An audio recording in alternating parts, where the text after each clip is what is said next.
So when you make your vow as a seminary graduate to your first call, your like ordination, that's what we call Ordination. you are vowing that Mary was perpetually a virgin? Well, that's the question.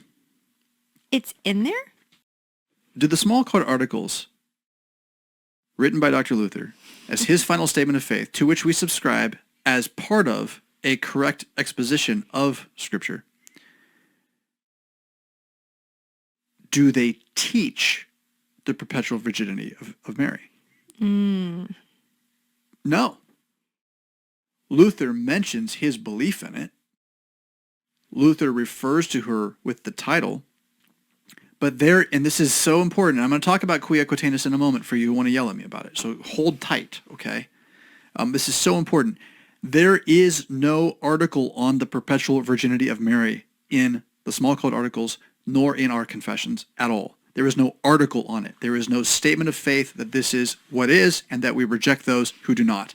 That does not exist.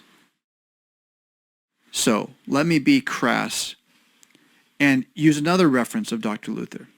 Dr. Luther, I believe, in the same articles, makes mention of how if you smear garlic juice, lemon juice, I forget which one, garlic or lemon juice on a magnet, it will not work anymore. Guess what? Doesn't work. He's wrong. Okay?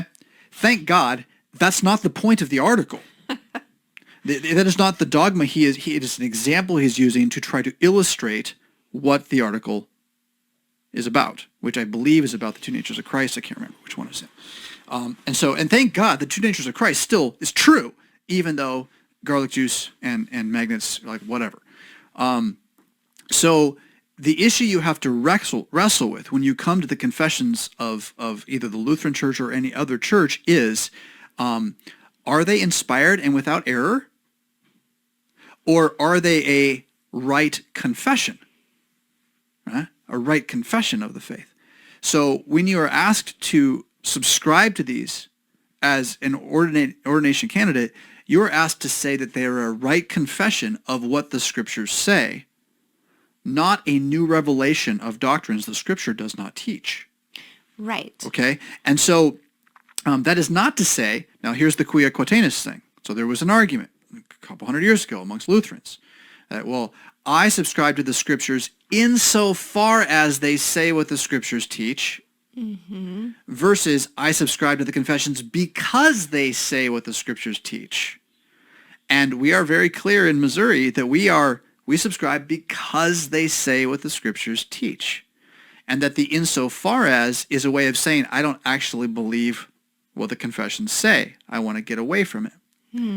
So I'm going to advocate a Quia subscription to the Lutheran confessions, that I have made these confessions my own because they are in accord with the Bible. That doesn't mean I think they are inspired and without error. It means I think that what we confess in them is true. Every single thing we confess. A title referencing somebody is not what we confess. I believe in the same thing. He's talking about the incarnation. We confess the incarnation of Jesus Christ. That is the point of the entire section. And it's saying we do this and not that. And it is Quia to hold to, we do this and not that. We do this and not that. We do this and not that. It is not Quia to say every line is without error and you must believe it or you're not a Lutheran. That's not how it works. So what you're saying is the confessions aren't like the Book of Mormon for Lutherans. No, they are not, and nor should they be. I'll give you another example. You go dig in. I mean, how many of you have actually read the Apology straight through once or twice? I mean, come on. Really? How many? God bless you if you have. I have. I think twice, okay? So, and what I have discovered in the Apology of the Augsburg Confession, particularly the section on Article 4, penned by Philip Melanchthon, which he's defending justification by grace through faith, and thank goodness for what he did. I have found that from time to time, he uses a Bible verse out of context. And so when he says, and it says here this, it's kind of like, well, it kind of doesn't say that there.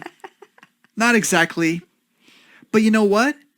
It's like one of 35 bajillion passages proving justification by grace through faith. So you take 1 and 2 out, and you're like, well, it kind of actually means this in its context, and it has nothing to do with what he's talking about. that doesn't mean that I don't quia subscribe to what he's talking about. We're justified by grace through faith. I don't have to deny this just because I think that one Bible verse doesn't say it. Right? And so, to take quia and have quia mean inerrant, that's what's been done. And if you're mad at me out there right now, that's what you're doing. As opposed to recognizing that quia is about what we confess, we confess.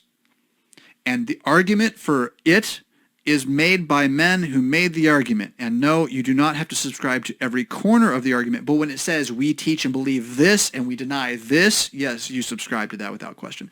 Is there anything that says we teach and believe this and we reject you if you don't about the perpetual virginity? Not even close. Not even close.